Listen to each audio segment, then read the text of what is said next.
Hi! In front of me is CUBOT P50 and today I would like to show you how you can connect it using Bluetooth.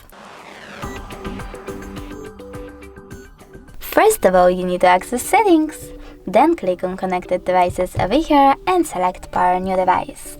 Now just wait for available ones to show, and when they do, click on the chosen one.